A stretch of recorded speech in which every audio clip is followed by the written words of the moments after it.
the news anchors were saying, stop vaping, where you have all these people admitted it's dangerous. You have thousands of people that observed, just like they didn't have time to do a study to see if vaping was a problem. They were vaping, they got sick, they went into the hospital, and they connected it to the vaping. But when you have these parents that observed their child was fine, they had a vaccination, and then they weren't fine, why is that chalked off to coincidence? How many coincidences do you have to have before it becomes evidence? Right. How many?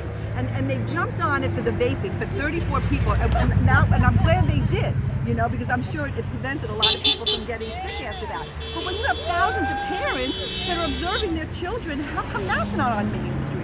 How come they ignore that? So people have to ask themselves why. It's kind of a hypocrisy of what they want to report and what they don't want to report. What they want to say is bad and what they don't want to say is bad. Well, it has a lot to do with, if you look at the commercials and count them up, how many are funded by pharmaceutical companies. Right. You know what I mean? Or the billions that they're spending. And I've spoken to people that, they were in government and they're told it's not just about the manufacturers trying to sell their product. They now control the content of what else is said in various areas, and it's like a drip, so that they can eventually change the way people think about certain things. Do you know? I have a theory of why, but do you know why they are pushing vaccines and not letting doctors give out hydrochloroquine anymore? Hydrochloroquine fixes it. It's been proven by many thousands of doctors that hydrochloroquine and zinc cure COVID. So why are they pushing a vaccine? I think it's because of money. Well, of course it is. I mean, you have to always follow the money. And I myself, I had COVID, and what did I do? I already had the hydrochloroquine on hand. I had the Z-Pack. I had the zinc. My temperature never went over 101. It was 100.8, and I was tired for a week. And then I was okay. How old are you? I'm sorry, That's but okay. I'm 64. 64, and you had COVID, and you were. What did you say? You never got a fever over 101 because you had 100.8 was the highest. 100.8 was the highest, and you had hydrochloroquine, you had zinc. What else did you have? And the Z-Pack. Z-Pack. And did your doctor prescribe that to you, or was that over the counter? I took it right away. Was that over the counter medicine? It was, well, I worked for medical clinics, so we were able to, we got it from the beginning. We had it just in case, so that was it. So we had it on hand, and the minute we were diagnosed, we started taking it. Right, and you were good within a week. Yes, I was good within a week. I was fatigued. That was the worst of it. The temperature for a few days. Could you taste anything? Oh no, that was the only thing that happened. I could taste, I could smell. I didn't get any body aches.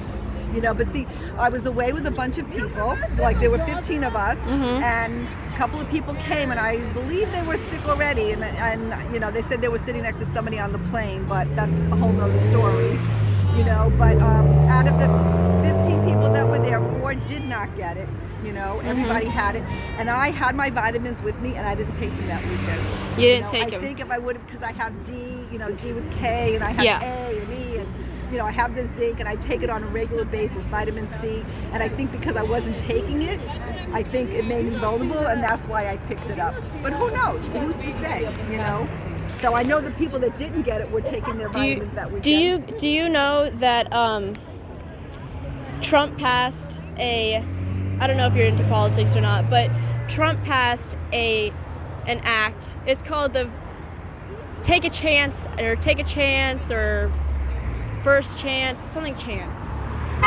It's pretty sure, let's just call it Take a Chance. Pass this. Like to try. Like to try? Right to try? Right to try, yes, that is. Right to try, yes, thank you. I forgot what it was called for a second. The Right to Try Act, which Big Pharma was only giving doctors in the U.S. Availability to their drugs. So all the doctors in the United States could only buy drugs from Big Pharma, which is a U.S.-based thing, right? It's also federal. Little kind of like a dictatorship or whatever.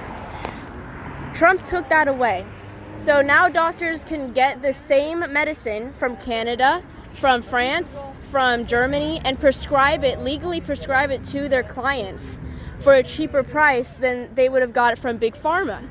I think Big Pharma is very threatened by him and his administration on how much he's letting the doctors use other people's products instead of their own. And it's kind of because they were a monopoly in America and now they're not anymore. Do you think that maybe is why the reason of Big Pharma pushing this vaccine?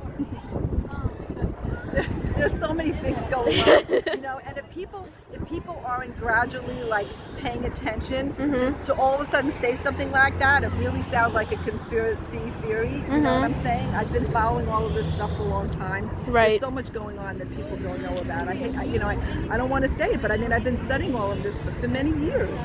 You know, and so you know, you have to follow the money.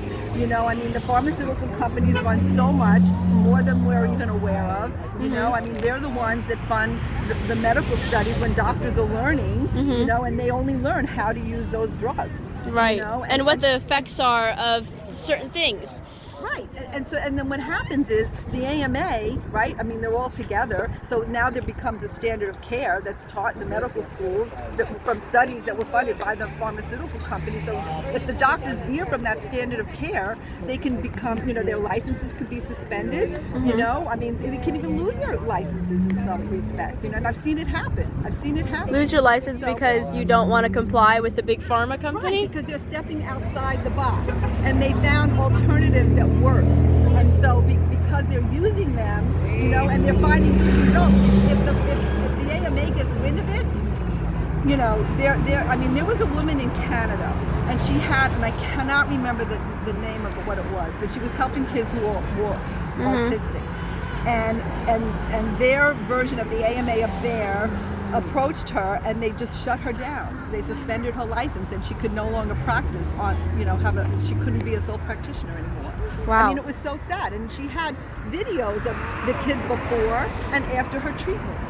You know, it was unbelievable, the success. And she helped them. Oh yeah, she was absolutely helping them. You know, I mean, she had children that couldn't make eye contact. You know, they couldn't really speak. They were running all over the place. You know, I mean, classic. And then they were sitting and having a conversation. Wow, You know, that is after her amazing. treatment. It was amazing. You know, but it's not allowed. That doesn't make any sense. Well, it does to the pharmaceutical companies. You know, and I had a friend who was in advertising, and for years, and he would work with these pharmaceutical companies. And now, so this isn't hearsay. This is coming right from the horse's mouth. And he would give an example of like let's say like a diet pill. And yes. No, go ahead. My phone's gonna die, so. Oh no. Okay, does anybody else want to say something? No? Get your sign one more time. Oh. Thank you. You know, just thank you for what you do. You know, our position, we just want everyone to have the right to choose. And when that freedom of choice is taken away, you know, what do we have as Americans? What we have is not even Americans, but sovereign beings. Right. With God-given choice. So Right. that's all that we're standing for. Do your research. Don't take our word for it, but go and look and search for yourself. So, Thank you. Thank you, guys. yeah, I wanted to give you. We represent. So this campaign, all the branding, the wording is